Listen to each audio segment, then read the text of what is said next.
রবিবার বামেদের ব্রিগেড মঞ্চ থেকে বুদ্ধদেব ভট্টাচার্য প্রকাশ করা ফের এভাবেই অকংগ্রেসী অবিজেপি বিকল্প সরকার গঠনের বার্তা দিলেন। বিভিন্ন জনমত সমীক্ষায় যে ইঙ্গিত মিলেছে তাতে লোকসভা নির্বাচনে কংগ্রেস বিজেপি মিলে প্রায় ৩০০টি আসন পাওয়ার সম্ভাবনা। তারপরেও কিভাবে তৃতীয় বিকল্প সরকার গঠন করবে তা নিয়ে প্রশ্ন উঠেছে। ২০০৯ সালেও থার্ড ফ্রন্টের স্বপ্ন দেখে ভোটে নেমে ভরাডুবি হয়েছিল বামেদের। সিপিএম এর পার্টি কংগ্রেসেরও মূল্যায়ন ছিল অকংগ্রেসী অবিজেপি তৃতীয় ফ্রন্টের ডাক মানুষ বিশ্বাস করেনি। তারপরেও এবারও ফের তৃতীয় বিকল্পের পথেই কেন হাঁটতে চাইছে বামেরা? রাজনৈতিক মহলের মতে এছাড়া কার্যত আর কোনো পথ খোলা নেই তাদের কাছে। কারণ একদিকে কংগ্রেস ডুবন্ত জাহাজ, অন্যদিকে সাম্প্রদায়িকতার প্রশ্নে বিজেপিকে সবসময় বেশি বিপজ্জনক বলে মনে করেন কারাটরা। তাই এবারের লোকসভা ভোটের আগেও ফের বুদ্ধদেব কারাটদের গলায় তৃতীয় বিকল্পের সুর। যদিও বামেদের এই তৃতীয় বিকল্প গঠনের ডাককে একেবারেই গুরুত্ব দিতে নারাজ তৃণমূল। কটকের সালেপুরে সভা থেকে রবিবার এভাবেই ওড়িশার শাসক দল বিজেডিকে আক্রমণ করেন রাহুল গান্ধী। রাজনৈতিক মহলে প্রশ্ন, তাহলে কি রাহুল তার প্রচারের কৌশল পাল্টাচ্ছেন?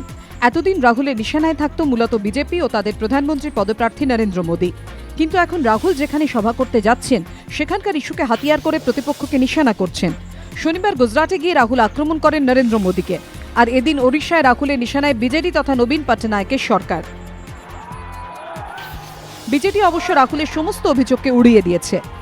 রাজনৈতিক মহলের মতে রাহুল তার প্রচার কৌশল বদলাচ্ছেন কিনা তার থেকেও কংগ্রেসের কাছে বেশি গুরুত্বপূর্ণ রাহুলের প্রচার কৌশল তাদের দলকে কতটা ঘুরে দাঁড়াতে সাহায্য করে। ভোটের আগে জনলোকপাল বিল পাশের প্রতিশ্রুতি দিয়েছিলেন। সেই বিল পাশের দাবিতে অনড় অরবিন্দ কেজরিওয়াল রবিবার এভাবেই দিল্লির মুখ্যমন্ত্রী পদ ছাড়ার হুমকি দেন। সম্প্রতি জনলোকপাল বিলে কেজরিওয়ালের মন্ত্রিসভা সবুজ সংকেত দিয়েছে। ১৬ই ফেব্রুয়ারি ইন্দিরা গান্ধী স্টেডিয়ামে বিশেষ অধিবেশন ডেকে তা পাশ করানোর পরিকল্পনা রয়েছে দলের। কিন্তু কংগ্রেস এই বিলের বিরোধী। বিলটি নিয়ে দিল্লির উপরাজ্যপাল নজিব জঙ্গের সঙ্গে এক বৈঠকের পর সলিসিটর জেনারেল সম্প্রতি জানান, কেন্দ্রীয় স্বরাষ্ট্রমন্ত্রক ও রাষ্ট্রপতির সম্মতি ছাড়া বিলটি অসাংবিধানিক। এরপরই উপরাজ্যপালের নিরপেক্ষতা নিয়ে প্রশ্ন তোলার পাশাপাশি তাঁর বিরুদ্ধে কংগ্রেসের হয়ে কাজ করার অভিযোগও আনেন কেজরিওয়াল।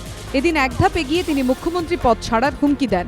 রাজনৈতিক মহলের একাংশের মতে কেজরিওয়াল ইস্তফার হুমকি দিয়ে কৌশলে কংগ্রেস ও বিজেপির ওপর চাপ তৈরি করতে চাইছেন। কারণ বিল পাশ হলে কেজরিওয়ালরা কৃতিত্ব দাবি করবেন, আবার পাশ না হলে কংগ্রেস বিজেপির ওপর দায় চাপিয়ে শহীদ হবেন দিল্লির মুখ্যমন্ত্রী।